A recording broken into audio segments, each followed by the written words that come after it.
ಪ್ರೀತಿಯ ವಿದ್ಯಾರ್ಥಿಗಳೇ, ಇಂದಿನ ತರಗತಿಯಲ್ಲಿ ನಾವು ಆಧುನಿಕ ಪ್ರಪಂಚ ಅಥವಾ ನವಯುಗ ಈ ವಿಷಯದ ಕುರಿತು ತಿಳ್ಕೊಳ್ಳೋಣ. ಸಾಶ 1453ರಲ್ಲಿ 1453ರಲ್ಲಿ ಕಾನ್ಸ್ಟ್ಯಾಂಟಿನೋಪಲ್ ನಗರದ ಪತನ ಆಗುತ್ತೆ. ಕಾನ್ಸ್ಟ್ಯಾಂಟಿನೋಪಲ್ ನಗರದ ಪತನ. ಆಟೋಮನ್ ಟರ್ಕರ ದೊರೆಯಾದಂತಹ ಎರಡನೆಯ ಮಹಮ್ಮದ್ ಅಂತಕ್ಕಂಥವನು ಕಾನ್ಸ್ಟಾಂಟಿನೋಪಲ್ ನಗರವನ್ನು ವಶಪಡಿಸಿಕೊಳ್ತಾನೆ. ಆಟೋಮನ್ ಟರ್ಕರ ದೊರೆ ಅಥವಾ ಸುಲ್ತಾನನಾದಂಥ ಎರಡನೆಯ ಮಹಮ್ಮದ್ ಸಾಶ 1453ರಲ್ಲಿ ಕಾನ್ಸ್ಟಾಂಟಿನೋಪಲ್ ನಗರವನ್ನು ವಶಪಡಿಸಿಕೊಳ್ತಾನೆ. ಈ ಕಾನ್ಸ್ಟಾಂಟಿನೋಪಲ್ ನಗರ ಆಟೋಮನ್ ಟರ್ಕರ ವಶ ಆಗಿದ್ದರಿಂದಾಗಿಯೇ ಮಧ್ಯಯುಗ ಅಂತ್ಯಗೊಂಡು ಯಾವ ಯುಗ ಆರಂಭ ಆಯಿತು ಅಂತ ಹೇಳಿದ್ರೆ ಆಧುನಿಕ ಯುಗ ಅಂತಕ್ಕಂಥದ್ದು ಆರಂಭ ಆಗುತ್ತೆ. ಹೀಗೆ ಪ್ರಪಂಚ ಮಧ್ಯಯುಗ ಅಂತ್ಯಗೊಂಡು ಆಧುನಿಕ ಯುಗದ ಕಡೆಗೆ ಕಾಲಿಡಲಿಕ್ಕೆ ಕಾರಣವಾದಂತಹ ಘಟನೆ ಯಾವುದು ಅಂತ ಹೇಳಿದ್ರೆ ಸಾಶ 1453ರಲ್ಲಿ ನಡೆದಂತಹ ಕಾನ್ಸ್ಟಾಂಟಿನೋಪಲ್ ನಗರದ ಪತನ. ಹಾಗಾಗಿನೇ ಕಾನ್ಸ್ಟಾಂಟಿನೋಪಲ್ ನಗರದ ಪತನದ ಘಟನೆಯನ್ನು ನವಯುಗದ ನಾಂದಿ ಅಂತ ಕರೀತಾರೆ. ಈ ಘಟನೆಯನ್ನು ಏನಂತ ಕರೆಯಲಾಗಿದೆ ಅಂತ ಹೇಳಿದ್ರೆ ನವಯುಗದ ನಾಂದಿ. ಅಂದರೆ ನವಯುಗ ಅಂದರೆ ಆಧುನಿಕ ಯುಗಕ್ಕೆ ಮುನ್ನುಡಿಯನ್ನು ಬರೀತು, ಆಧುನಿಕ ಯುಗಕ್ಕೆ ಅಡಿಪಾಯವನ್ನು ಹಾಕ್ತು. ಹಾಗಾಗಿನೇ ಕಾನ್ಸ್ಟಾಂಟಿನೋಪಲ್ ನಗರದ ಪತನದ ಘಟನೆಯನ್ನು ಏನಂತ ಕರೆಯಲಾಗಿದೆ ಅಂತ ಹೇಳಿದ್ರೆ ನವಯುಗದ ನಾಂದಿ ಅಂತೇಳಿ ಕರೀತಾರೆ. ಅದೇ ರೀತಿ ಈ ಘಟನೆಯನ್ನು ಸ್ಥಿತ್ಯಂತರದ ಆರಂಭದ ಘಟನೆ ಅಂತಲೂ ಕರೀತಾರೆ. ಸ್ಥಿತ್ಯಂತರದ ಆರಂಭದ ಘಟನೆ. ಸ್ಥಿತ್ಯಂತರ ಅಂತೇಳಿದರೆ ಒಂದು ಕಾಲದಿಂದ ಮತ್ತೊಂದು ಕಾಲಕ್ಕೆ ಬದಲಾವಣೆಯನ್ನು ಹೊಂದತಕ್ಕಂಥದ್ದು. ಅಂದರೆ ಇಡೀ ಪ್ರಪಂಚ ಮಧ್ಯಯುಗದಿಂದ ಯಾವ ಕಡೆಗೆ ಬದಲಾಯಿತು ಅಂತ ಹೇಳಿದ್ರೆ ಆಧುನಿಕತೆ ಕಡೆಗೆ ಬದಲಾವಣೆಯನ್ನು ಹೊಂದುತ್ತೆ. ಹಾಗಾಗಿನೇ ಕಾನ್ಸ್ಟಾಂಟಿನೋಪಲ್ ನಗರದ ಪತನದ ಘಟನೆಯನ್ನು ಸ್ಥಿತ್ಯಂತರದ ಆರಂಭದ ಘಟನೆ ಅಂತಲೂ ಸಹ ಕರೆಯಲಾಗಿದೆ. ಹಾಗೆಯೇ ಈ ಘಟನೆಯನ್ನು ಮಧ್ಯಯುಗ ಮತ್ತು ಆಧುನಿಕ ಯುಗದ ವಿಭಜನಾ ರೇಖೆ ಅಂತಲೂ ಕರೀತಾರೆ. ಕಾನ್ಸ್ಟಾಂಟಿನೋಪಲ್ ನಗರದ ಪತನದ ಘಟನೆಯನ್ನು ಏನಂತ ಕರೆಯಲಾಗಿದೆ ಅಂತ ಹೇಳಿದ್ರೆ ಮಧ್ಯಯುಗ ಮತ್ತು ಆಧುನಿಕ ಯುಗದ ವಿಭಜನಾ ರೇಖೆ. ಅಂದರೆ ಕಾನ್ಸ್ಟಾಂಟಿನೋಪಲ್ ನಗರದ ಪತನದ ಘಟನೆಯೇ ಮಧ್ಯಯುಗವನ್ನು ಮತ್ತು ಆಧುನಿಕ ಯುಗವನ್ನು ಏನು ಮಾಡ್ತು ಅಂತ ಹೇಳಿದ್ರೆ ಬೇರ್ಪಡಿಸ್ತು. ಆ ಘಟನೆ ನಡೆದಿದ್ದರಿಂದಾಗಿನೇ ಮಧ್ಯಯುಗ ಅಂತ್ಯಗೊಂಡು ಯಾವ ಯುಗ ಆರಂಭ ಆಯಿತು ಅಂತ ಹೇಳಿದ್ರೆ ಆಧುನಿಕ ಯುಗ ಆರಂಭ ಆಯಿತು. ಹಾಗಾಗಿನೇ ಈ ಘಟನೆಯನ್ನು ಏನಂತ ಕರೆಯಲಾಗಿದೆ ಅಂತ ಹೇಳಿದ್ರೆ ಮಧ್ಯಯುಗ ಮತ್ತು ಆಧುನಿಕ ಯುಗದ ವಿಭಜನಾ ರೇಖೆ ಅಂತೇಳಿ ಈ ಘಟನೆಯನ್ನು ಕರೆಯಲಾಗಿದೆ. ಹಾಗಾಗಿನೇ ಈ ಕಾನ್ಸ್ಟಾಂಟಿನೋಪಲ್ ನಗರದ ಪತನವೇ ಭೌಗೋಳಿಕ ಅನ್ವೇಷಣೆ, ಪುನರುಜ್ಜೀವನ ಚಳುವಳಿ ಮತ್ತು ಮತ ಸುಧಾರಣೆಯಂತಹ ಪ್ರಮುಖ ಘಟನೆಗಳು ವಿಶ್ವದಲ್ಲಿ ಜರುಗಲು ಕಾರಣವಾಗಿ ಆ ಘಟನೆಗಳಿಂದಾಗಿಯೇ ಮಧ್ಯಯುಗ ಅಂತ್ಯಗೊಂಡು ಯಾವ ಯುಗ ಆರಂಭ ಆಯಿತು ಅಂತ ಹೇಳಿದ್ರೆ ಆಧುನಿಕ ಯುಗ ಅಂತಕ್ಕಂಥದ್ದು ಆರಂಭ ಆಯಿತು. ಅದರಲ್ಲಿ ನಾವು ಇವತ್ತಿನ ತರಗತಿಯಲ್ಲಿ ಭೌಗೋಳಿಕ ಅನ್ವೇಷಣೆಗಳು ಈ ಅಧ್ಯಾಯದ ಬಗ್ಗೆ ತಿಳ್ಕೊಳ್ಳೋಣ. ಸಾಶ 15 ಮತ್ತು 16ನೇ ಶತಮಾನವನ್ನು ಭೌಗೋಳಿಕ ಸಂಶೋಧನೆಗಳ ಯುಗ ಅಂತೇಳಿ ಕರೀತಾರೆ.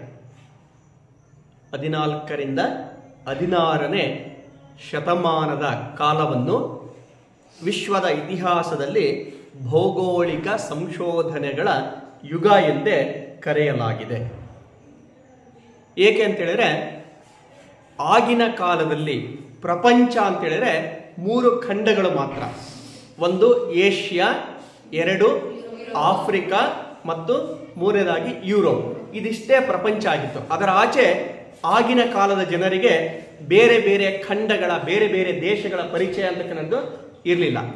ಆಗಿನ ಕಾಲದ ಜಗತ್ತು ಅಂತ ಹೇಳಿದ್ರೆ ಏಷ್ಯಾ, ಆಫ್ರಿಕಾ ಮತ್ತು ಯುರೋಪ್ ಮಾತ್ರ ಆಗಿತ್ತು. ಯಾವಾಗ ಭೌಗೋಳಿಕ ಅನ್ವೇಷಣೆ ಅಂತಕ್ಕಂಥದ್ದು ಆರಂಭ ಆಯಿತೋ ಆಗ ಹೊಸ ಹೊಸ ಭೂಖಂಡಗಳ ಮತ್ತು ಹೊಸ ಹೊಸ ಭೂ ಪ್ರದೇಶಗಳ ಸಂಶೋಧನೆ ಅಂತಕ್ಕಂಥದನ್ನು ಮಾಡಲಾಯಿತು. ಆ ಎಲ್ಲ ಘಟನೆಗಳು ನಡೆದಿದ್ದೇ ಯಾವಾಗ ಅಂತ ಹೇಳಿದ್ರೆ 15 ಮತ್ತು 16ನೇ ಶತಮಾನದ ಕಾಲಾವಧಿಯಲ್ಲಿ. ಹಾಗಾಗಿನೇ ಆ ಕಾಲವನ್ನು ವಿಶ್ವದ ಇತಿಹಾಸದಲ್ಲಿ ಏನಂತ ಕರೆದಿದ್ದಾರೆ ಅಂತ ಹೇಳಿದ್ರೆ ಭೌಗೋಳಿಕ ಅನ್ವೇಷಣೆಯ ಯುಗ ಅಂತೇಳಿ ಕರೆಯಲಾಗಿದೆ. ಹಾಗಾದರೆ ಈ ಭೌಗೋಳಿಕ ಅನ್ವೇಷಣೆಯಲ್ಲಿ ತೊಡಗಿದ ಮೊದಲ ರಾಷ್ಟ್ರ ಯಾವುದು ಅಂತ ಹೇಳಿದ್ರೆ ಪೋರ್ಚುಗಲ್ ಎಂಬ ದೇಶ. ಭೌಗೋಳಿಕ ಅನ್ವೇಷಣೆಯಲ್ಲಿ ತೊಡಗಿದ ಮೊದಲ ರಾಷ್ಟ್ರ ಪೋರ್ಚುಗಲ್. ಯುರೋಪಿನ ಒಂದು ಚಿಕ್ಕ ರಾಷ್ಟ್ರ ಪೋರ್ಚುಗಲ್ ಅಂತ ಕರೆಯೋದು. ಆ ರಾಷ್ಟ್ರವೇ ಭೌಗೋಳಿಕ ಅನ್ವೇಷಣೆಯಲ್ಲಿ ತೊಡಗಿದಂಥ ಮೊಟ್ಟ ಮೊದಲ ರಾಷ್ಟ್ರವಾಗಿತ್ತು. ಹೀಗೆ ಪೋರ್ಚುಗಲ್ನಿಂದ ಆರಂಭಗೊಂಡು ಆನಂತರ ಇಟಲಿ, ಸ್ಪೇನ್, ಇಂಗ್ಲೆಂಡ್ ಇನ್ನು ಮುಂತಾದ ರಾಷ್ಟ್ರಗಳು ಭೌಗೋಳಿಕ ಅನ್ವೇಷಣೆಯಲ್ಲಿ ತಮ್ಮನ್ನು ತಾವು ತೊಡಗಿಸಿಕೊಂಡು ಹೊಸ ಭೂಖಂಡಗಳನ್ನು, ಹೊಸ ಭೂಪ್ರದೇಶಗಳ ಸಂಶೋಧನೆಗೆ ಅವರೆಲ್ಲರೂ ಕಾರಣರಾಗ್ತಾರೆ. ಇನ್ನು ಭೌಗೋಳಿಕ ಅನ್ವೇಷಣೆಗೆ ನಾವು ಕಾರಣಗಳನ್ನು ನೋಡೋದಾದರೆ, ನಿಮ್ಮ ಪರೀಕ್ಷಾ ದೃಷ್ಟಿಯಿಂದ ಅತ್ಯಂತ ಪ್ರಮುಖವಾದಂಥ ಪ್ರಶ್ನೆ, ನಿಮಗೆ 10 ಅಂಕದ ಪ್ರಶ್ನೆಯನ್ನು ಕೇಳ್ತಾರೆ. ಭೌಗೋಳಿಕ ಅನ್ವೇಷಣೆಯ ಕಾರಣಗಳು ಮತ್ತು ಪರಿಣಾಮಗಳನ್ನು ವಿವರಿಸಿ ಅಂತೇಳಿ. ನಾವು ಭೌಗೋಳಿಕ ಅನ್ವೇಷಣೆಯ ಕಾರಣಗಳನ್ನು ನಾವು ಒಂದೊಂದಾಗಿ ನೋಡೋದಾದರೆ, ಮೊದಲನೆಯ ಕಾರಣ ಕಾನ್ಸ್ಟ್ಯಾಂಟಿನೋಪಲ್ ನಗರದ ಪತನ. ಸಾಶ 1453. ಕಾನ್ಸ್ಟ್ಯಾಂಟಿನೋಪಲ್ ನಗರದ ಪತನ ಸಾಶ 1453. ನಾನು ಈಗಾಗಲೇ ಹೇಳಿದೆ, ಕಾನ್ಸ್ಟ್ಯಾಂಟಿನೋಪಲ್ ನಗರ ಪತನ ಆಗದೇ ಇದ್ದಿದ್ರೆ ಭೌಗೋಳಿಕ ಅನ್ವೇಷಣೆ ನಡೀತಾ ಇರಲಿಲ್ಲ, ಪುನರುಜ್ಜೀವನ ಚಳವಳಿಯು ನಡೀತಾ ಇರಲಿಲ್ಲ ಮತ್ತು ಮತ ಸುಧಾರಣೆಯು ನಡೀತಾ ಇರಲಿಲ್ಲ. ಹಾಗಾದರೆ ಕಾನ್ಸ್ಟ್ಯಾಂಟಿನೋಪಲ್ ನಗರದ ಪತನ ಭೌಗೋಳಿಕ ಅನ್ವೇಷಣೆಗೆ ಹೇಗೆ ಕಾರಣ ಆಯಿತು ಅಂತೇಳಿ ನಾವು ತಿಳ್ಕೊಳ್ಳೋದಾದರೆ, ಕಾನ್ಸ್ಟ್ಯಾಂಟಿನೋಪಲ್ ನಗರವನ್ನು ವಶಪಡಿಸಿಕೊಂಡಂತಹ ಎರಡನೆಯ ಮಹಮ್ಮದ್, ಆಟೋಮನ್ ಟರ್ಕರ ಅರಸನಾದಂಥ ಎರಡನೆಯ ಮಹಮ್ಮದ್ ಕಾನ್ಸ್ಟ್ಯಾಂಟಿನೋಪಲ್ ನಗರವನ್ನು ನಾಶ ಮಾಡ್ತಾನೆ. ಅದನ್ನು ಏನು ಮಾಡ್ದ ಅಂತ ಹೇಳಿದ್ರೆ ನಾಶವನ್ನು ಮಾಡ್ದ. ಅಷ್ಟೇ ಅಲ್ಲ, ಯುರೋಪಿಯನ್ನರಿಗೆ ಏಷ್ಯಾದ ದೇಶಗಳ ಜೊತೆಗೆ ವ್ಯಾಪಾರವನ್ನು ನಡೆಸಬೇಕು ಅಂತ ಹೇಳಿದ್ರೆ ಇದ್ದಂತಹ ಒಂದೇ ಒಂದು ಭೂಮಾರ್ಗ ಯಾವುದು ಅಂತ ಹೇಳಿದ್ರೆ ಕಾನ್ಸ್ಟ್ಯಾಂಟಿನೋಪಲ್ ನಗರದ ಭೂಮಾರ್ಗ. ಯುರೋಪಿಯನ್ನರು ಸಮುದ್ರ ಮಾರ್ಗಗಳ ಮೂಲಕ ಎಲ್ಲಿಗೆ ಬರ್ತಾ ಇದ್ರು ಅಂತ ಹೇಳಿದ್ರೆ ಕಾನ್ಸ್ಟ್ಯಾಂಟಿನೋಪಲ್ಗೆ ಬರ್ತಾ ಇದ್ರು. ಅಲ್ಲಿ ತಮ್ಮ ಹಡಗುಗಳನ್ನು ಲಂಗರು ಹಾಕಿ ಅಲ್ಲಿಂದ ಅವರು ಭೂಮಾರ್ಗದ ಮೂಲಕ ಏಷ್ಯಾದ ದೇಶಗಳಿಗೆ ಬರ್ತಾ ಇದ್ರು. ಏಷ್ಯಾದ ದೇಶಗಳಲ್ಲಿ ತಮಗೆ ಅವಶ್ಯಕವಾದಂತಹ ವಸ್ತುಗಳನ್ನೆಲ್ಲವನ್ನು ಕೊಂಡ್ಕೊಂಡು ಮತ್ತೆ ಅವುಗಳನ್ನು ಎಲ್ಲಿಗೆ ಸಾಗಿಸ್ತಾ ಇದ್ರು ಅಂತ ಹೇಳಿದ್ರೆ ಕಾನ್ಸ್ಟ್ಯಾಂಟಿನೋಪಲ್ಗೆ ಸಾಗಿಸ್ತಾ ಇದ್ರು. ಅಲ್ಲಿಂದ ಅವುಗಳನ್ನು ಹಡಗಿನಲ್ಲಿ ತುಂಬಿಕೊಂಡು ಅವನ್ನ ಎಲ್ಲಿಗೆ ಒಯ್ತಾ ಇದ್ರು ಅಂತ ಹೇಳಿದ್ರೆ ಯುರೋಪಿನ ದೇಶಗಳಿಗೆ ಒಯ್ತಾ ಇದ್ರು. ಅಲ್ಲಿ ಅವುಗಳನ್ನು ಮಾರಾಟ ಮಾಡಿ ಅವರು ಲಾಭವನ್ನು ಗಳಿಸ್ತಾ ಇದ್ರು. ಯಾವಾಗ ಆಟೋಮನ್ ಟರ್ಕರು ಎರಡನೇ ಮಹಮ್ಮದ್ ಅಂತಕ್ಕಂಥ ಕಾನ್ಸ್ಟ್ಯಾಂಟಿನೋಪಲ್ ಅನ್ನು ವಶಪಡಿಸಿಕೊಂಡು ಆಗ ಇದ್ದಂತಹ ಏಕೈಕ ಭೂಮಾರ್ಗವನ್ನು ಅವನೇನು ಮಾಡಿದ ಅಂತ ಹೇಳಿದ್ರೆ ಸಂಪೂರ್ಣವಾಗಿ ಮುಚ್ಚಿ ಹಾಕ್ತಾನೆ. ಆಗ ಯುರೋಪಿಯನ್ನರಿಗೆ ಏಷ್ಯಾದ ದೇಶಗಳಿಗೆ ಬರಲಿಕ್ಕೆ ಯಾವುದು ದೊರೆಯದಂತಾಯ್ತು ಅಂತ ಹೇಳಿದ್ರೆ ಭೂಮಾರ್ಗ ದೊರೆಯದಂತಾಯ್ತು. ಕನ್ನಡದೊಂದು ಗಾದೆ ಇದೆ, ಅವಶ್ಯಕತೆಯೇ ಸಂಶೋಧನೆಯ ಜನನಿ ಎಂಬ ಮಾತನ್ನು ಹೇಳ್ತಾರೆ. ಅವಶ್ಯಕತೆಯೇ ಸಂಶೋಧನೆಯ ಜನನಿ ಅಂದ್ರೆ ನಮಗೆ ಎಲ್ಲಿಯವರೆಗೆ ಯಾವುದರ ಅವಶ್ಯಕತೆ ಇರಲ್ವೋ ಅದನ್ನ ಪಡೆಯುವ ಪ್ರಯತ್ನವನ್ನ ಯಾವ ಮನುಷ್ಯನು ಮಾಡುವುದಿಲ್ಲ. ಅನಿವಾರ್ಯತೆ ಉಂಟಾದಾಗ ನಾವೇನ್ ಮಾಡ್ತೀವಿ, ಅದನ್ನ ಪಡೆಯಲಿಕ್ಕೆ ಅಥವಾ ಅದರ ಬಗ್ಗೆ ಅನ್ವೇಷಣೆಯನ್ನು ಮಾಡಲಿಕ್ಕೆ, ಸಂಶೋಧನೆಯನ್ನು ಮಾಡಲಿಕ್ಕೆ ನಾವು ಪ್ರಯತ್ನವನ್ನು ಮಾಡ್ತೀವಿ. ಇದ್ದಂತಹ ಏಕೈಕ ಭೂಮಾರ್ಗ ಯಾವಾಗ ಮುಚ್ಚಲ್ಪಡ್ತೋ ಆಗ ಅವರಿಗೆ ಅನ್ಯ ಮಾರ್ಗದ ಸಂಶೋಧನೆಯ ಅನಿವಾರ್ಯತೆ ಅಂತಕ್ಕಂಥದ್ದು ಉಂಟಾಯಿತು. ಏಕೆಂದರೆ ಅವರಿಗೆ ಭಾರತದ ಅಥವಾ ಏಷ್ಯಾದ ವಸ್ತುಗಳು ದೈನಂದಿನ ಬೇಡಿಕೆ ಆಗಿತ್ತು. ಇಲ್ಲಿನ ವಸ್ತುಗಳಿಲ್ಲದೆ ಯುರೋಪಿಯನ್ನರು ಜೀವನವನ್ನು ನಡೆಸಲಿಕ್ಕೆ ಸಾಧ್ಯ ಇರಲಿಲ್ಲ. ಹಾಗಾದ್ರೆ ಇಲ್ಲಿನ ವಸ್ತುಗಳನ್ನು ಕೊಂಡ್ಕೊಳ್ಬೇಕು ಅಂತ ಹೇಳಿದ್ರೆ ಇದ್ದ ಏಕೈಕ ಭೂಮಾರ್ಗ ಆಟೋಮನ್ ಟರ್ಕರಿಂದ ಏನಾಗಿದೆ ಅಂತ ಹೇಳಿದ್ರೆ ಮುಚ್ಚಲ್ಪಟ್ಟಿದೆ. ಹಾಗಾಗಿನೇ ಅವರು ಅನ್ಯ ಮಾರ್ಗಗಳ ಸಂಶೋಧನೆಯಲ್ಲಿ ಅನಿವಾರ್ಯವಾಗಿ ತೊಡಗುವ ಪರಿಸ್ಥಿತಿ ಬರುತ್ತೆ. ಹಾಗಾಗಿನೇ ಯುರೋಪಿನ ದೇಶಗಳು ಒಂದೊಂದಾಗಿ ಯಾವುದರಲ್ಲಿ ತೊಡಗಿಕೊಂಡು ಅಂತ ಹೇಳಿದ್ರೆ ಭೌಗೋಳಿಕ ಅನ್ವೇಷಣೆಯಲ್ಲಿ ಅವರು ಹೊಸ ಭೂಖಂಡಗಳನ್ನು, ಹೊಸ ಭೂಪ್ರದೇಶಗಳನ್ನು ಹುಡುಕಬೇಕು ಅಂತಕ್ಕಂಥ ಸಂಶೋಧನೆಯಲ್ಲಿ ತೊಡಗಲಿಲ್ಲ.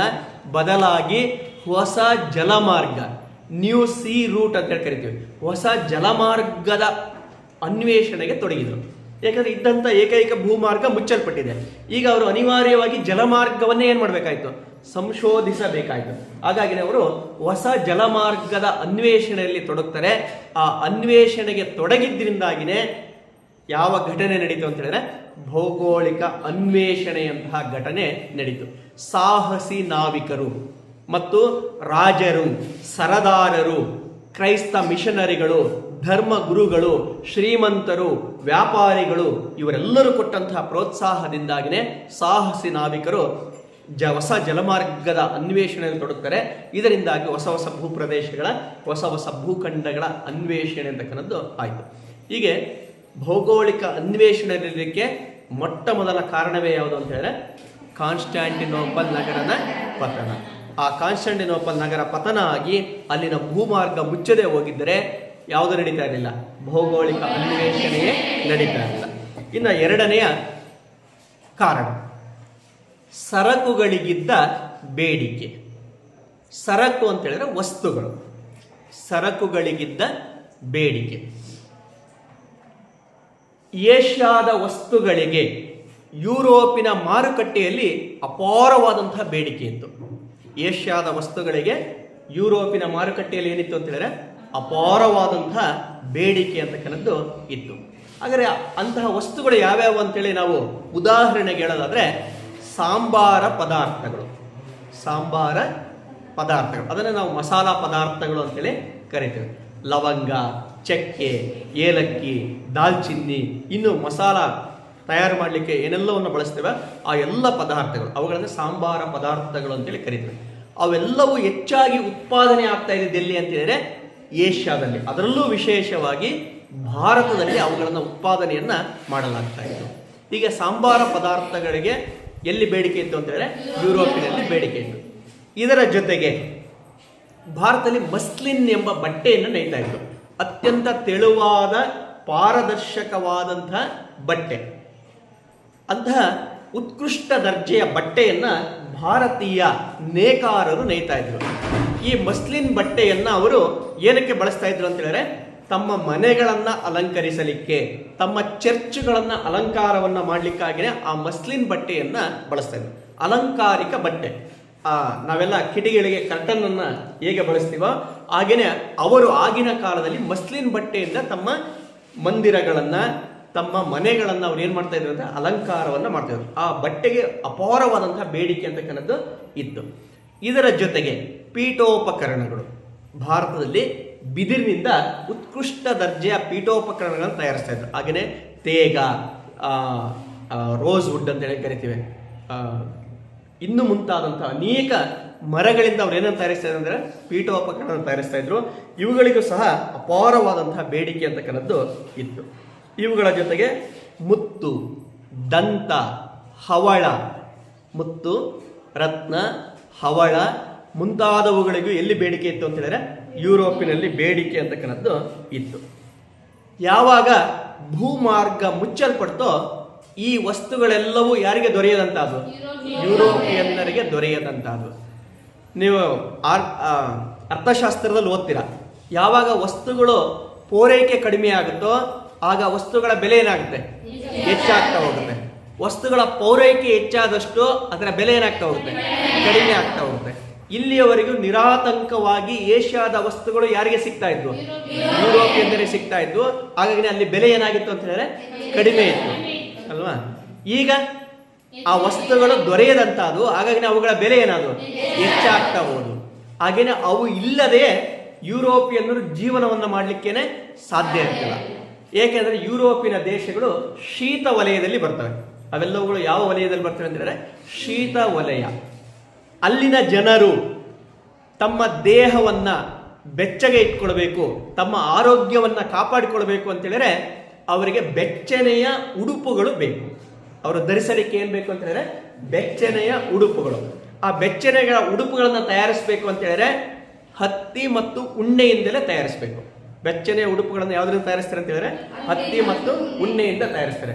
ನೀವು ಸ್ವೆಟರು, ಟೋಪಿ, ಕೈಗೆ ಗ್ಲೌಸ್ಗಳು ಅವನ್ನೆಲ್ಲ ಏನು ಹಾಕ್ಯಂತೀವಲ್ಲ ಅವೆಲ್ಲ ಯಾವುದರಿಂದ ತಯಾರಾಗ್ತವೆ ಅಂತ ಹೇಳಿದ್ರೆ ಹತ್ತಿ ಮತ್ತು ಉಣ್ಣೆಯಿಂದಲೇ ತಯಾರಾಗ್ತವೆ. ಆದರೆ ಅವರು ಪ್ರತಿದಿನ ತೊಡುವ ಉಡುಗೆಗಳು ಎಲ್ಲಿ ತಯಾರಾಗ್ತಾ ಇದ್ವು ಅಂತ ಹೇಳಿದ್ರೆ ಏಷ್ಯಾದಲ್ಲಿ. ಹಾಗಾಗಿನೇ ಇಲ್ಲಿನ ವಸ್ತುಗಳಿಗೆ ಅಲ್ಲಿ ಬೇಡಿಕೆ ಅಂತಕ್ಕಂಥದ್ದು ಉಂಟಾಗುತ್ತೆ. ಹಾಗೆಯೇ ಅವರು ಮಾಂಸ ಪ್ರಿಯರು, ಮಾಂಸಾಹಾರಿಗಳು. ಶೀತ ವಲಯದಲ್ಲಿ ಅವರು ಬೆಚ್ಚಗಿರಬೇಕು ಅಂತ ಹೇಳಿದ್ರೆ ಮಾಂಸಾಹಾರವನ್ನು ಹೆಚ್ಚಾಗಿ ಸೇವನೆಯನ್ನ ಮಾಡ್ತಾರೆ. ಹಾಗಾದ್ರೆ ಆ ಮಾಂಸ ರುಚಿಕಟ್ಟಾಗಿ ತಯಾರಾಗಬೇಕು ಅಂತ ಹೇಳಿದ್ರೆ ಏನ್ ಬೇಕು?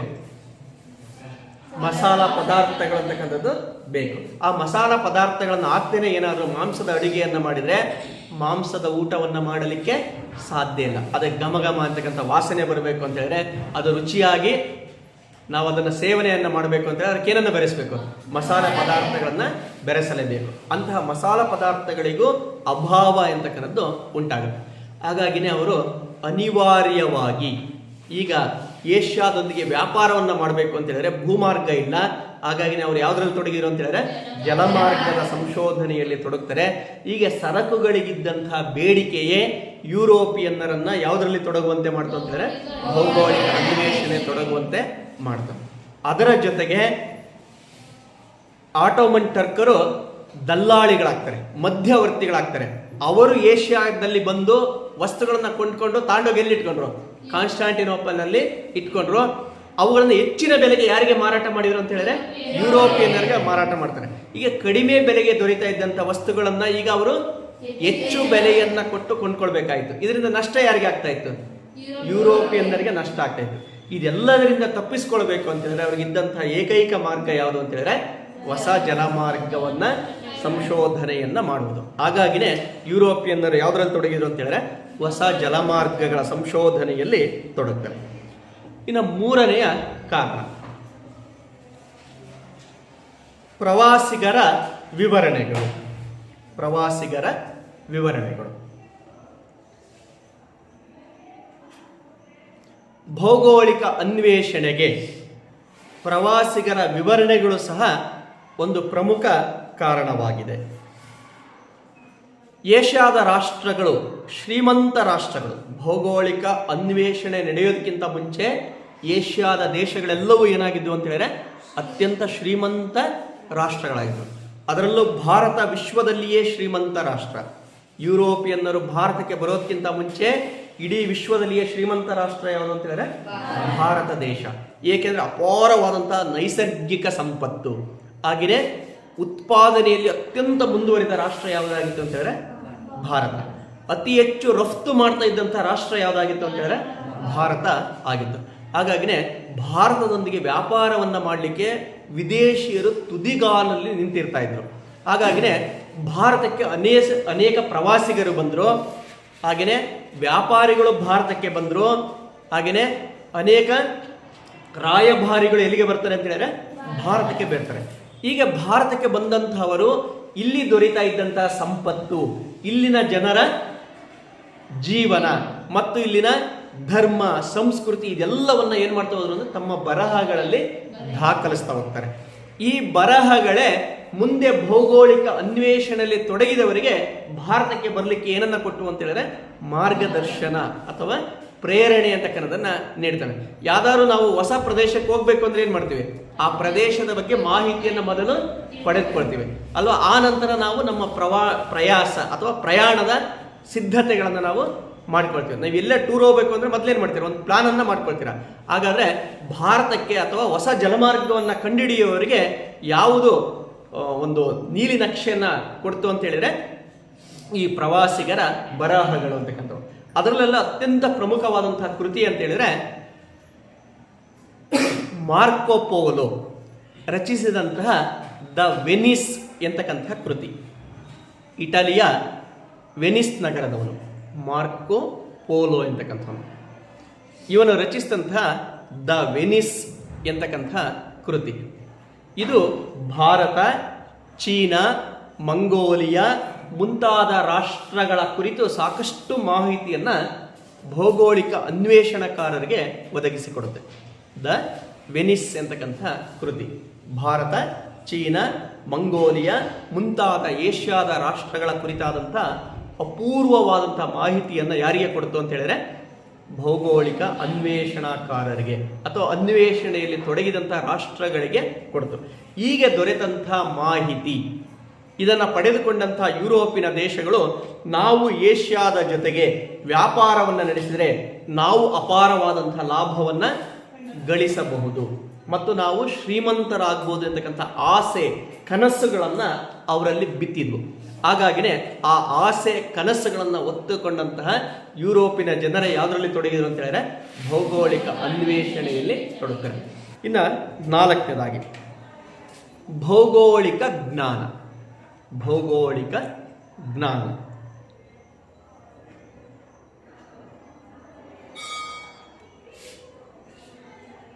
ಭೌಗೋಳಿಕ ಅನ್ವೇಷಣೆ, ಪುನರುಜ್ಜೀವನ, ಮತ ಸುಧಾರಣೆ ಬೇರೆ ಬೇರೆಯಾಗಿ ನಡೆಯಲಿಲ್ಲ. ಅವೆಲ್ಲವುಗಳು ಒಟ್ಟಿಗೆ ನಡೆದಂತಹ ಘಟನಾವಳಿಗಳಾಗಿದ್ದವು.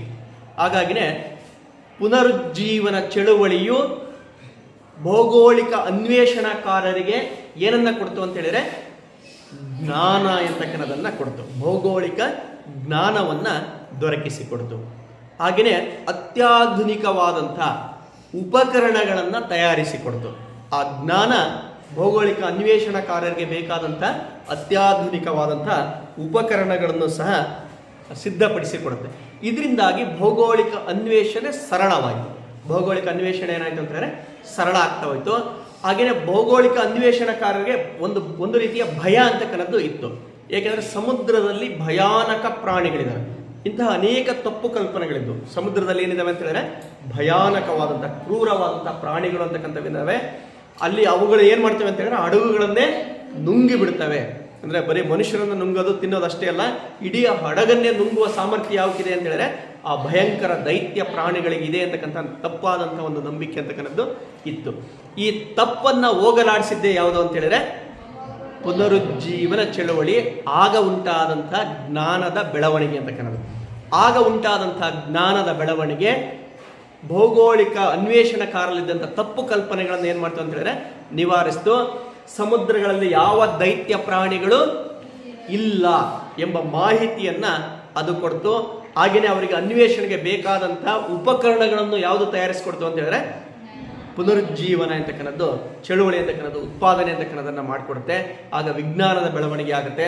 ಆ ವಿಜ್ಞಾನ ಅನೇಕ ಉಪಕರಣಗಳನ್ನು ತಯಾರಿಸಿ ಕೊಡ್ತು. ಅದರ ಜೊತೆಗೆ ಅನೇಕ ಕೃತಿಗಳು ರಚನೆ ಆಗ್ತವೆ. ಎ ಮರ್ಚೆಂಟ್ಸ್ ಹ್ಯಾಂಡ್ ಬುಕ್ ಅಂತಕ್ಕಂಥ ಕೃತಿ, ಹಾಗೆಯೇ ಸೀಕ್ರೆಟ್ಸ್ ಆಫ್ ದ ಫೇತ್ಫುಲ್ ಕ್ರುಸೇಡರ್ ಎಂಬ ಕೃತಿ. ಸೀಕ್ರೆಟ್ಸ್ ಆಫ್ ಫೇತ್ಫುಲ್ ಕ್ರುಸೇಡರ್ ಎಂಬ ಕೃತಿಗಳು. ಈ ಕೃತಿಗಳು ತಪ್ಪು ಕಲ್ಪನೆಗಳನ್ನು ನಿವಾರಿಸಿದವು. ಅಂದರೆ ಸಮುದ್ರಗಳಲ್ಲಿ ಏನಿಲ್ಲ ಅಂತ ಹೇಳಿದ್ರೆ ದೈತ್ಯ ಪ್ರಾಣಿಗಳಿಲ್ಲ, ಅವು ಹಡಗುಗಳನ್ನು ನುಂಗುವುದಿಲ್ಲ ಎಂಬ ಕಲ್ಪನೆ ದೂರ ಆಯಿತು. ಹಾಗೆಯೇ ಆಫ್ರಿಕಾದಲ್ಲಿ ಬಿಸಿ ನೀರಿನ ಬುಗ್ಗೆಗಳಿದ್ದಾವೆ. ಸಮುದ್ರದಲ್ಲಿ ಏನಿದಾವೆ ಅಂತ ಹೇಳಿದ್ರೆ ಬಿಸಿ ನೀರಿನ ಚಿಲುಮೆಗಳು, ಬುಗ್ಗೆಗಳಿದ್ದಾವೆ. ಹಾಗಾಗಿ ಅಲ್ಲಿ ನಾವು ಪ್ರಯಾಣವನ್ನು ಮಾಡಲಿಕ್ಕೆ ಸಾಧ್ಯ ಇಲ್ಲ ಅಂತ ಹೇಳ್ತಾ ಇದ್ರು. ಆ ಎಲ್ಲ ತಪ್ಪು ಕಲ್ಪನೆಗಳನ್ನು ಹೋಗಲಾಡಿಸಿದ್ದೆ ಯಾವುದು ಅಂತ ಹೇಳಿದ್ರೆ ಭೌಗೋಳಿಕ ಜ್ಞಾನ. ಪುನರುಜ್ಜೀವನದಿಂದ ದೊರೆತಂತಹ ಜ್ಞಾನವು ಅವರಲ್ಲಿದ್ದಂಥ ಅನೇಕ ತಪ್ಪು ಕಲ್ಪನೆಗಳನ್ನು ನಿವಾರಿಸಿ ಯಾವುದಕ್ಕೆ ಪ್ರೇರಣೆಯನ್ನು ಕೊಡ್ತು ಅಂತ ಹೇಳಿದ್ರೆ ಭೌಗೋಳಿಕ ಅನ್ವೇಷಣೆಗೆ ಪ್ರೇರಣೆ ಅಂತಕ್ಕನ್ನೋದನ್ನು ಕೊಡ್ತು. ಇನ್ನು 5ನೆಯ ಕಾರಣ ಕ್ರೈಸ್ತ ಧರ್ಮದ ಪ್ರಸಾರ. ಕ್ರೈಸ್ತ ಧರ್ಮದ ಪ್ರಸಾರ. ಭೌಗೋಳಿಕ ಅನ್ವೇಷಣೆ ನಡೆಯಲಿಕ್ಕೆ ಮತ್ತೊಂದು ಪ್ರಮುಖ ಕಾರಣ ಅಂತ ಹೇಳಿದ್ರೆ ಕ್ರೈಸ್ತ ಧರ್ಮದ ಪ್ರಸಾರ. ನೀವೆಲ್ಲ ಇಂದಿನ ತರಗತಿಗಳಲ್ಲಿ ಓದಿದಿರ. ಯೇಸು ಕ್ರಿಸ್ತನಿಂದ ಯಾವ ಧರ್ಮದ ಸ್ಥಾಪನೆ ಆಯಿತು ಅಂತ ಹೇಳಿದ್ರೆ ಕ್ರೈಸ್ತ ಧರ್ಮದ ಸ್ಥಾಪನೆ ಅಂತಕ್ಕನ್ನದ್ದು ಆಯಿತು. ಆ ಕ್ರೈಸ್ತ ಧರ್ಮದಲ್ಲಿ ಅನೇಕ ದೋಷಗಳು ಉಂಟಾಗ್ತವೆ. ಮಧ್ಯಯುಗದ ಕಾಲದಲ್ಲಿ ಕ್ರೈಸ್ತ ಧರ್ಮದಲ್ಲಿ ಅನೇಕ ದೋಷಗಳು ಉಂಟಾಗ್ತವೆ. ಅದನ್ನು ನಿವಾರಿಸುವ ಪ್ರಯತ್ನ ಅಂತಕ್ಕನ್ನ ನಡೆಯುತ್ತೆ. ಮತ್ತು ಬೌದ್ಧ ಕ್ರೈಸ್ತ ಧರ್ಮದಲ್ಲಿ ಒಡಕು ಅಂತಕ್ಕನ್ನೋದು ಉಂಟಾಗುತ್ತೆ.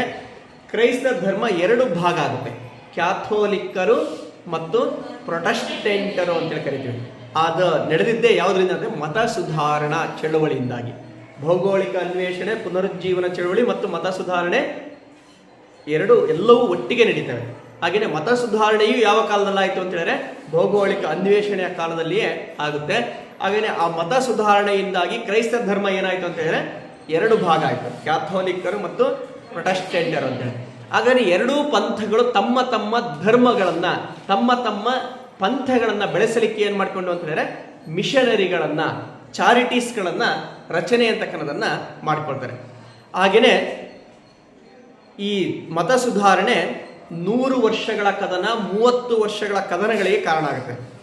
ಇಂಗ್ಲೆಂಡ್ ಮತ್ತು ಫ್ರಾನ್ಸ್ ರಾಷ್ಟ್ರಗಳ ನಡುವೆ 100 ವರ್ಷ ಯುದ್ಧ ಆಗುತ್ತೆ. ಹಾಗೆಯೇ ಜರ್ಮನಿಯ ರಾಜ್ಯಗಳ ನಡುವೆ 30 ವರ್ಷಗಳ ಕದನ ಅಂತಕ್ಕನ್ನೋದು ನಡೆಯುತ್ತೆ. ಹಾಗಾಗಿ ಇಡೀ ಯುರೋಪಿನಲ್ಲಿ ಧಾರ್ಮಿಕ ಅಶಾಂತಿ ಅಂತಕ್ಕನ್ನೋದು ಸ್ಥಾಪನೆ ಆಗುತ್ತೆ. ಆ ಧಾರ್ಮಿಕ ಅಶಾಂತಿಯಿಂದಾಗಿ ಯುರೋಪಿನಲ್ಲಿ ನೆಮ್ಮದಿ ಇಲ್ಲದಂತಾಗುತ್ತೆ. ಹಾಗಾಗಿನೇ ಕೆಲವರು ನಾವೆಲ್ಲಾದರೂ ಹೋಗಿ ದೂರದಲ್ಲೆಲ್ಲೋ ಬದುಕೊಂಡ್ಬಿಡ್ತೀವಿ, ನಮಗೆ ಒಂದು ಹೊಸ ಜಾಗ ಸಿಕ್ಕರೆ ಸಾಕು, ಅಲ್ಲೋಗಿ ನಾವು ಬದುಕೋಣ, ನೆಮ್ಮದಿಯಿಂದ ಜೀವನವನ್ನು ಮಾಡೋಣ ಅಂತೇಳಿ ಬಯಸ್ತಾರೆ. ಅಂಥವರೆಲ್ಲರೂ ಯಾರ ಜೊತೆಗೆ ಸೇರ್ಕೊಂಡ್ರು ಅಂತ ಹೇಳಿದ್ರೆ ಭೌಗೋಳಿಕ ಅನ್ವೇಷಣಾಕಾರರ ಜೊತೆಗೆ ಸೇರ್ಕೊಳ್ತಾರೆ. ಹಾಗಾಗಿನೇ ಕ್ರೈಸ್ತ ಮಿಷನರಿಗಳು, ಕ್ರೈಸ್ತ ಚಾರಿಟಿಗಳು, ಪಾದ್ರಿಗಳು, ಪುರೋಹಿತರು ಮತ್ತು ನೆಮ್ಮದಿಯನ್ನು ಬಯಸಿದಂಥ ಜನರು ಎಲ್ಲರೂ ತಂಡವಾಗಿ ಯಾರ ಜೊತೆಗೆ ಹೊರಟರು ಅಂತ ಹೇಳಿದ್ರೆ ಭೌಗೋಳಿಕ ಅನ್ವೇಷಣಾಕಾರರ ಜೊತೆಗೆ ಹೊರಡ್ತಾರೆ. ಒಂದು ಹಡಗು ಎಲ್ಲಿಗಾರ ಹೊರಡ್ತು ಅಂತ ಹೇಳಿದ್ರೆ ಅದರಲ್ಲಿ ಜನ ಅವರು ಯಾರ್ಯಾರು ಶಾಂತಿ ಬಯಸ್ತಿದ್ರು ಅವರೆಲ್ಲರೂ ಸೇರ್ಕೊಂಡ್ರು. ಆ ಹಡಗು ಎಲ್ಲಿಗೆ ಹೋಗುತ್ತೋ ಅಲ್ಲಿಗೆ ಹೋಗ್ತಾ ಇದ್ರು. ಮತ್ತು ಆ ಹಡಗು ಎಲ್ಲಿ ನಿಲ್ಲುತ್ತೋ ಅಲ್ಲಿ ಏನು ಮಾಡ್ತಾ ಇದ್ರು, ಇಳ್ಕೊಳ್ತಾ ಇದ್ರು. ಅಲ್ಲಿಯ ತಮ್ಮ ಚರ್ಚ್ಗಳನ್ನು, ತಮ್ಮ ಪಂಥಗಳನ್ನು, ತಮ್ಮ ಧಾರ್ಮಿಕ ನಂಬಿಕೆಗಳನ್ನು ಪೋಷಿಸಿ ಬೆಳೆಸ್ತಕ್ಕಂಥ ಕೆಲಸವನ್ನ ಮಾಡ್ತಾ ಹೋಗ್ತಾರೆ.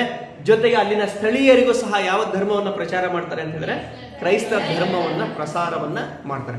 ಹಾಗಾಗಿನೇ ಕ್ಯಾಥೋಲಿಕ್ಕರು ಮತ್ತು ಪ್ರೊಟೆಸ್ಟೆಂಟರು ತಮ್ಮ ಬಲವನ್ನ ಹೆಚ್ಚಿಸಿಕೊಳ್ಳಲಿಕ್ಕೆ, ತಮ್ಮ ಧರ್ಮದ ಅನುಯಾಯಿಗಳನ್ನು ಹೆಚ್ಚಿಸಿಕೊಳ್ಳಲಿಕ್ಕೆ ಯಾವ ಕಾರ್ಯಕ್ಕೆ ಬೆಂಬಲವನ್ನ ಕೊಟ್ಟರು ಅಂತ ಹೇಳಿದ್ರೆ ಭೌಗೋಳಿಕ ಅನ್ವೇಷಣೆಗೆ ಬೆಂಬಲವನ್ನ ಕೊಡ್ತಾರೆ. ಹಾಗಾಗಿನೇ ಧರ್ಮದ ಬೆಂಬಲವು ಯಾವುದಕ್ಕೆ ಸಿಕ್ತು? ಭೌಗೋಳಿಕ ಅನ್ವೇಷಣೆಗೆ ಸಿಕ್ತು. ಹಾಗಾಗಿ ಯಾವ ಘಟನೆ ನಡೀತು ಅಂತ ಹೇಳಿದ್ರೆ ಭೌಗೋಳಿಕ ಅನ್ವೇಷಣೆಯಂತಹ ಘಟನೆ ಅಂತಕ್ಕಂಥದ್ದು ನಡೀತು. ಇನ್ನು 6ನೆಯ ಕಾರಣ ರಾಜಕುಮಾರ ಹೆನ್ರಿಯ ಪರಿಶ್ರಮ. ರಾಜಕುಮಾರ ಹೆನ್ರಿ ಪರಿಶ್ರಮ, ದ ಹೆನ್ರಿ ಅಂತೇಳಿ ಅವನ್ನ ಕರೆಯಲಾಗುತ್ತೆ. ಇವನು ಪೋರ್ಚುಗಲ್ ದೇಶದವನು. ಇವನು ಯಾವ ದೇಶದ ಅರಸ ಅಂತ ಹೇಳಿದ್ರೆ ಪೋರ್ಚುಗಲ್ ದೇಶದ ಅರಸ. ನೌಕಾಯಾನದಲ್ಲಿ ತೊಡಗಿದ ಮೊದಲ ದೇಶವೇ ಯಾವುದು ಅಂತ ಹೇಳಿದ್ರೆ ಪೋರ್ಚುಗಲ್. ಆ ದೇಶದ ಅರಸನೇ ಯಾರು ಅಂತ ಹೇಳಿದ್ರೆ ದ ಹೆನ್ರಿ ಅಂತಕ್ಕಂಥವ್ರು. ಇವನಿಗೆ ನೌಕಾಯಾನದಲ್ಲಿ ವಿಶೇಷವಾದ ಆಸಕ್ತಿ ಇತ್ತು. ಇವನಿಗೆ ಯಾವುದರಲ್ಲಿ ಆಸಕ್ತಿ ಇತ್ತು ಅಂತ ಹೇಳಿದ್ರೆ ನೌಕಾಯಾನದಲ್ಲಿ ವಿಶೇಷವಾದಂಥ ಆಸಕ್ತಿ ಅಂತಕ್ಕಂಥದ್ದು ಇತ್ತು. ಹಾಗೆಯೇ ನೌಕಾಯಾನಕ್ಕೆ ವಿಶೇಷವಾದಂಥ ಪ್ರೋತ್ಸಾಹವನ್ನು ಕೊಡ್ತಾನೆ.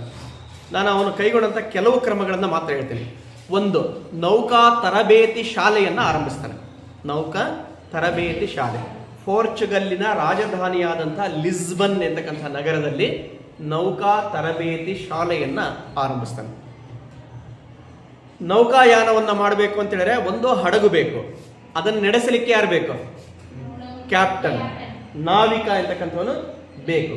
ಆ ನಾವಿಕರಿಗೆ ತರಬೇತಿ ಕೊಡಲಿಕ್ಕೆ ಅಲ್ಲಿಯವರೆಗೂ ಯಾವುದೇ ಶಾಲೆ ಅಂತಕ್ಕನ್ನೋದಿರಲಿಲ್ಲ. ಮೊಟ್ಟ ಮೊದಲ ಬಾರಿಗೆ ನೌಕಾ ತರಬೇತಿ ಶಾಲೆಯನ್ನು ಯಾರು ಆರಂಭಿಸ್ತಾ ಅಂತ ಹೇಳಿದ್ರೆ ದ ಹೆನ್ರಿ ಅಂತಕ್ಕಂಥವ್ರು ಆರಂಭಿಸ್ತಾನೆ. ಹಾಗಾಗಿನೇ ಯಾರ್ಯಾರಿಗೆ ನೌಕಾಯಾನದಲ್ಲಿ ಆಸಕ್ತಿ ಇತ್ತೋ, ನಾವಿಕರಾಗಬೇಕು ಅಂತ ಬಯಸಿರೋ ಅವರೆಲ್ಲ ಎಲ್ಲಿಗೆ ಬಂದರು ಅಂತ ಹೇಳಿದ್ರೆ ಲಿಸ್ಬನ್ಗೆ ಬಂದು ಅಲ್ಲಿ ತರಬೇತಿ ಅಂತಕ್ಕನ್ನೋದನ್ನ ಪಡೆದುಕೊಳ್ತಾರೆ. ವಾಸ್ಕೋಡಿಗಾಮ, ಕೊಲಂಬಸ್, ಮೆಗಲಾನ್, ಕೆಬ್ರಾಲ್ ಮುಂತಾದಂಥ ಅನೇಕ ಸಾಹಸಿ ನಾವಿಕರೆಲ್ಲರೂ ತಯಾರಾಗಿದ್ದೆಲ್ಲಿ ಅಂತ ಹೇಳಿದ್ರೆ ಲಿಸ್ಬನ್ನಿನ ನೌಕಾಶಾಲೆಯಲ್ಲಿ. ಅಂತಹ ನೌಕಾಶಾಲೆಯನ್ನು ಆರಂಭಿಸಿದವನು ಯಾರು ಅಂತ ಹೇಳಿದ್ರೆ ದ ಹೆನ್ರಿ ಅಂತಕ್ಕಂಥ. ಇನ್ನು ಸ್ಯಾಂಗ್ರೋಸ್ ಎಂಬ ಸ್ಥಳದಲ್ಲಿ ನೌಕಾ ಠಾಣೆಯನ್ನು ಆರಂಭಿಸ್ತಾನೆ. ಸ್ಯಾಂಗ್ರೋಸ್ ಎಂಬ ಸ್ಥಳದಲ್ಲಿ ನೌಕಾ ಠಾಣೆ ಅಂದರೆ ಹಡಗಿನಲ್ಲಿ ಹೋಗ್ತಕ್ಕಂಥವ್ರ ರಕ್ಷಣೆಯನ್ನು ಒದಗಿಸಲಿಕ್ಕಾಗಿ ನೌಕಾಪಡೆಯನ್ನು ಕಟ್ತಾನೆ. ನೌಕಾ ಸೈನಿಕರನ್ನು ಸಿದ್ಧಪಡಿಸ್ತಾನೆ. ಅವರಿಗೆ ತರಬೇತಿ ನೀಡಲಿಕ್ಕಾಗಿಯೇ ಸ್ಯಾಂಗ್ರೋಸ್ ಎಂಬ ಸ್ಥಳದಲ್ಲಿ ನೌಕಾ ಠಾಣೆಯನ್ನು ತೆರೆದ. ಇನ್ನು 3ನೇದಾಗಿ ಕ್ಯಾರೆವಲ್ ಎಂಬ ಬಲಿಷ್ಠ ಹಡಗಿನ ನಿರ್ಮಾಣವನ್ನು ಮಾಡ್ತಾನೆ. ಕ್ಯಾರೆವಲ್ ಎಂಬ ಬಲಿಷ್ಠ ಹಡಗು ಆಗಿನ ಕಾಲದಲ್ಲಿ ಅತ್ಯಂತ ಬಲಿಷ್ಠವಾದಂಥ ಹಡಗು. ಆ ಕ್ಯಾರೆವೆಲ್ ಎಂಬ ಬಲಿಷ್ಠ ಹಡಗಿನ ನಿರ್ಮಾಣ ಎಂತಕ್ಕನ್ನೋದನ್ನು ಮಾಡಿಸ್ತಾನೆ. ಹೀಗಾಗಿನೇ ಹಡಗು ಸಿದ್ಧ ಆಯಿತು, ನಾವಿಕರು ಸಿದ್ಧರಾದರು, ಆನಂತರ ಅವರ ರಕ್ಷಣೆಗೆ ಸೈನಿಕರು ಅಂತಕ್ಕಂಥವರು ಸಿದ್ಧರಾದರು. ಈಗ ಉಪಕರಣಗಳು ಬೇಕಾಯಿತು. ಹಾಗಾಗಿನೇ ಆಸ್ಟ್ರೋಲೇಬ್ ಎಂಬ ಉಪಕರಣವನ್ನು ತಯಾರಿಸ್ತಾನೆ. ಜಗತ್ತಿನ ಬೇರೆ ಬೇರೆ ದೇಶಗಳಿಂದ ಸಂಶೋಧಕರನ್ನು ಕರೆಸಿ, ವಿಜ್ಞಾನಿಗಳನ್ನು ಕರೆಸಿ ಅವರಿಂದ ಆಸ್ಟ್ರೋಲೇಬ್ ಎಂತಕ್ಕಂಥ ಉಪಕರಣ. ಅಕ್ಷಾಂಶ ಮತ್ತು ರೇಖಾಂಶಗಳನ್ನು ಅಳೆಯುವ ಸಾಧನ. ಆಸ್ಟ್ರೋಲೇಬ್ ಅಂತ ಹೇಳಿದ್ರೆ ಅಕ್ಷಾಂಶಗಳನ್ನು ಮತ್ತು ರೇಖಾಂಶಗಳನ್ನು ಅಳೆಯುವ ಸಾಧನ. ನೀವೆಲ್ಲ ಇವತ್ತು GPS ಅನ್ನು ಬಳಸ್ತೀರಾ ಅಲ್ವಾ? ಎಲ್ಲಿಗಾರು ಹೊಸ ಪ್ರದೇಶಕ್ಕೆ ಹೋಗ್ಬೇಕಂದ್ರೆ ಗೂಗಲ್ ಮ್ಯಾಪನ್ನು ಹಾಕ್ಕೊಂತೀವಿ. ಆ ಗೂಗಲ್ ಮ್ಯಾಪ್ ಹೇಗೆ ಕಾರ್ಯವನ್ನು ನಿರ್ವಹಿಸುತ್ತೋ ಹಾಗೆ ಯಾವ ಉಪಕರಣ ಕಾರ್ಯನಿರ್ವಹಿಸ್ತಾ ಇತ್ತು ಅಂತ ಹೇಳಿದ್ರೆ ಆಸ್ಟ್ರೋಲೇಬ್ ಅಂತಕ್ಕಂಥ ಉಪಕರಣ ಕಾರ್ಯವನ್ನು ನಿರ್ವಹಿಸ್ತಾ ಇತ್ತು. ಅಂತಹ ಉಪಕರಣವನ್ನು ತಯಾರು ಮಾಡಲಿಕ್ಕೆ ಅವನು ಕಾರಣೀಭೂತನಾಗ್ತಾನೆ. ಅದರ ಜೊತೆಗೆ ವಿಶ್ವದ ಭೂಪಟವನ್ನು ತಯಾರಿಸ್ತಾನೆ. ವಿಶ್ವದ ಭೂಪಟ, ನಾವು ಯಾವ ದಿಕ್ಕಿನಿಂದ ಯಾವ ಕಡೆಗೆ ಎಷ್ಟು ಅಕ್ಷಾಂಶ ಎಷ್ಟು ರೇಖಾಂಶದಲ್ಲಿ ನಾವು ಪ್ರಯಾಣವನ್ನು ಬೆಳೆಸಿದ್ರೆ ಯಾವ ದೇಶವನ್ನು ತಲುಪಬಹುದು ಅಂತಕ್ಕಂಥ ನಕಾಶೆಯನ್ನು, ಭೂಪಟವನ್ನು ಯಾರು ತಯಾರು ಮಾಡಿಸ್ತಾರೆ ಅಂತ ಹೇಳಿದ್ರೆ ದ ಹೆನ್ರಿ ಅಂತಕ್ಕಂಥ ತಯಾರು ಮಾಡ್ತಾನೆ. ಈಗ ನಾವಿಕರು ಸಿದ್ಧರಾದರು, ಹಡಗು ಸಿದ್ಧ ಆಯಿತು, ಬೇಕಾದ ಉಪಕರಣಗಳು ಸಿದ್ಧ ಆದವು, ಮತ್ತು ವಿಶ್ವದ ನಕಾಶೆ ಭೂಪಟ ಅಂತಕ್ಕಂಥ ಸಿದ್ಧ ಆಯಿತು. ಇದೆಲ್ಲ ಆಗಿದ್ರಿಂದಾಗಿನೇ ಯಾವುದು ನಡೀತು ಅಂತ ಹೇಳಿದ್ರೆ ಭೌಗೋಳಿಕ ಅನ್ವೇಷಣೆ ಅಂತ ನಡೀತಾ ಇದೆ. ಹೆನ್ರಿಯ ಪರಿಶ್ರಮ ಇಲ್ಲದೆ ಹೋಗಿದ್ರೆ ಯಾವುದು ನಡೀತಾ ಇರಲಿಲ್ಲ, ಭೌಗೋಳಿಕ ಅನ್ವೇಷಣೆಯೇ ನಡೀತಾ ಇರಲಿಲ್ಲ. ಈಗ ಭೌಗೋಳಿಕ ಅನ್ವೇಷಣೆಗೆ ಬೇಕಾದಂಥ ಎಲ್ಲವನ್ನ ಸಿದ್ಧ ಮಾಡಿಕೊಟ್ಟು ತಾನೇ ಸ್ವತಃ ನಾವೆಯಲ್ಲಿ ನಾವಿಕನಾಗಿ ಯಾರು ಹಡಗನ್ನ ಚಲಾಯಿಸ್ತಾನೆ ಅಂತ ಹೇಳಿದ್ರೆ ದ ಹೆನ್ರಿ ಅಂತಕ್ಕಂಥ ಚಲಾಯಿಸ್ತಾನೆ. ಸುಮಾರು 2000 ಕಿಲೋಮೀಟರ್ ಆಫ್ರಿಕಾದ ತೀರ ಪ್ರದೇಶ ಅವನ ಪರಿಶ್ರಮದಿಂದ ಸಂಶೋಧಿಸಲ್ಪಡುತ್ತೆ. 2000 ಕಿಲೋಮೀಟರ್ ಆಫ್ರಿಕಾದ ಕಡಲ ಕಿನಾರೆಯನ್ನು, ಹೊಸ ಹೊಸ ಭೂಪ್ರದೇಶವನ್ನು ಯಾರು ಸಂಶೋಧಿಸ್ತಾ ಅಂತ ಹೇಳಿದ್ರೆ ಹೆನ್ರಿ ಮತ್ತು ಅವನಿಂದ ತರಬೇತಿಯನ್ನು ಪಡೆದಂತಹ ನಾವಿಕರು ಮಾಡ್ತಾರೆ. ಹಾಗಾಗಿನೇ ಹೆನ್ರಿಯನ್ನ ದ ನೇವಿಗೇಟರ್ ಅಂತೇಳಿ ಕರೆಯಲಾಗುತ್ತೆ. ಹೆನ್ರಿಯನ್ನ ಏನಂತ ಕರೀತಾರೆ ಅಂತ ಹೇಳಿದ್ರೆ ದ ನೇವಿಗೇಟರ್. ಅದು ಅವನಿಗಿದ್ದಂತಹ ಬಿರುದು. ಹೆನ್ರಿಗೆ ಇದ್ದಂತಹ ಬಿರುದು ಯಾವುದು ಅಂತ ಹೇಳಿದ್ರೆ ದ ನೇವಿಗೇಟರ್. ದ ನೇವಿಗೇಟರ್ ಅಂತ ಹೇಳಿದ್ರೆ ನೌಕಾಯಾನ ಪ್ರವೀಣ, ನೌಕಾಯಾನ ಪ್ರವೀಣ ಎಂದರ್ಥ. ಇದನ್ನು ನಿಮಗೆ 2 ವರ್ಷ ಬಹಳಷ್ಟು ಸರಿ ಕೇಳಿದ್ದಾರೆ. ನೌಕಾಯಾನ ಪ್ರವೀಣ ಎಂಬ ಬಿರುದು ಯಾರಿಗಿತ್ತು, ಅವನು ಯಾವ ದೇಶದವನು, ಅಥವಾ ನೇವಿಗೇಟರ್ ಎಂಬ ಬಿರುದು ಬರಲು ಕಾರಣವೇನು? ನೇವಿಗೇಟರ್ ಎಂಬ ಬಿರುದು ಬರಲಿಕ್ಕೆ ಕಾರಣ ಏನು? ನೌಕಾಯಾನಕ್ಕೆ ಅವನು ವಿಶೇಷವಾದ ಪ್ರೋತ್ಸಾಹವನ್ನು ಕೊಟ್ಟ, ನೌಕಾ ತರಬೇತಿ ಶಾಲೆಯನ್ನು ಆರಂಭಿಸ್ತಾ, ನೌಕಾ ಠಾಣೆಯನ್ನು ಆರಂಭಿಸ್ತಾ, ಬಲಿಷ್ಠ ಹಡಗನ್ನು ನಿರ್ಮಾಣ ಮಾಡಿದ, ವಿಶ್ವದ ಭೂಪಟವನ್ನು ತಯಾರಿಸ್ತಾ, ಆಸ್ಟ್ರೋಲೇಬ್ ಎಂಬ ಉಪಕರಣಗಳನ್ನು ತಯಾರಿಸ್ತಾ, ಆಫ್ರಿಕಾದ 2000 ಕಿಲೋಮೀಟರ್ ತೀರ ಪ್ರದೇಶ ಸಂಶೋಧನೆ ಆಗಲಿಕ್ಕೆ ಅವನು ಕಾರಣನಾದ. ಹಾಗಾಗಿನೇ ಅವನನ್ನು ಏನಂತ ಕರೆದರು ಅಂತ ಹೇಳಿದ್ರೆ ನೌಕಾಯಾನ ಪ್ರವೀಣ ಅಂತೇಳಿ ಕರೆಯಲಾಗಿದೆ. ಇನ್ನು ಕೊನೆಯದಾಗಿ ಇತರೆ ಕಾರಣಗಳು. ಇತರೆ ಕಾರಣಗಳು, ಭೌಗೋಳಿಕ ಅನ್ವೇಷಣೆ ನಡೆಯಲಿಕ್ಕೆ ಇತರೆ ಕಾರಣಗಳನ್ನು ನಾವು ನೋಡೋದಾದರೆ ಅದರಲ್ಲಿ ಮೊದಲನೇದಾಗಿ ಮುದ್ರಣ ಯಂತ್ರದ ಶೋಧ. ಮುದ್ರಣ ಯಂತ್ರದ ಶೋಧ, ಪ್ರಿಂಟಿಂಗ್ ಮೆಷಿನ್ ಅಂತೇಳಿ ಅದನ್ನು ಕರೀತೀವಿ. ಮುದ್ರಣ ಯಂತ್ರದ ಶೋಧ. ಜರ್ಮನ್ ದೇಶದ ಗುಟನ್ಬರ್ಗ್ ಅಂತಕ್ಕಂಥವನು, ಜರ್ಮನಿ ದೇಶದ ಗುಟನ್ಬರ್ಗ್ ಎಂಬುವವನು ಈ ಮುದ್ರಣ ಯಂತ್ರವನ್ನು ಆವಿಷ್ಕಾರವನ್ನು ಮಾಡ್ತಾನೆ. ಆ ನಂತರ ಇಂಗ್ಲೆಂಡ್ ದೇಶದ ಕಾಕ್ಸ್ಟನ್ ಅಂತಕ್ಕಂಥವನು ಈ ಯಂತ್ರವನ್ನು ಮತ್ತಷ್ಟು ಸುಧಾರಣೆಯನ್ನು ಮಾಡ್ತಾನೆ. ಹೀಗೆ ಮುದ್ರಣ ಯಂತ್ರವನ್ನು ಜಾನ್ ಗುಟನ್ಬರ್ಗ್ ಅಂತಕ್ಕಂಥ ಜರ್ಮನಿ ದೇಶವನ್ನು ಕಂಡುಹಿಡಿದ್ರೆ ಅದನ್ನು ಮತ್ತಷ್ಟು ಸುಧಾರಿಸುವ ಕೆಲಸವನ್ನು ಯಾರು ಮಾಡ್ದ ಅಂತ ಹೇಳಿದ್ರೆ ಇಂಗ್ಲೆಂಡಿನ ಕಾಕ್ಸ್ಟನ್ ಅಂತಕ್ಕಂಥವನು ಮಾಡ್ತಾನೆ. ಈ ಮುದ್ರಣ ಯಂತ್ರದ ಶೋಧ ಆಗಿದ್ದರಿಂದಾಗಿ ಜ್ಞಾನ ಶೀಘ್ರವಾಗಿ ಪ್ರಸಾರ ಆಯಿತು. ಜ್ಞಾನ ಏನಾಯಿತು ಅಂತ ಹೇಳಿದ್ರೆ ಶೀಘ್ರವಾಗಿ ಪ್ರಸಾರ ಆಯಿತು. ಮೊದಲು ಯಾವುದೋ ಒಬ್ಬ ಕವಿ ಅವನೊಂದು ಕೃತಿಯನ್ನು ಬರೆದ ಅಂತೇಳಿದ್ರೆ ಆ ಕೃತಿ ರಾಜನ ಆಸ್ಥಾನವನ್ನು ಸೇರ್ತಾ ಇತ್ತು, ಇಲ್ಲಾಂದ್ರೆ ಶ್ರೀಮಂತರ ಯಾರೋ ಕೊಂಡ್ಕೊಂಡು ಅದನ್ನು ತಮ್ಮ ಮನೆಯ ತಿಜೋರಿಯಲ್ಲಿ ಭದ್ರವಾಗಿ ಇಡ್ತಾ ಇದ್ರು. ಅದು ಜನಸಾಮಾನ್ಯರಿಗೆ ಏನಾಗ್ತಾ ಇರಲಿಲ್ಲ, ತಲುಪ್ತಾ ಇರಲಿಲ್ಲ. ಹಾಗೇನೆ ಪ್ರಾಚೀನ ಕಾಲದಲ್ಲಿ ಜ್ಞಾನ ಕೇವಲ ಯಾರ ಸೊತ್ತಾಗಿರ್ತಾ ಇತ್ತು ಅಂತ ಹೇಳಿದ್ರೆ ರಾಜರು ಮತ್ತು ಆಸ್ಥಾನಿಕರು, ಶ್ರೀಮಂತರ ಸೊತ್ತಾಯಿತು.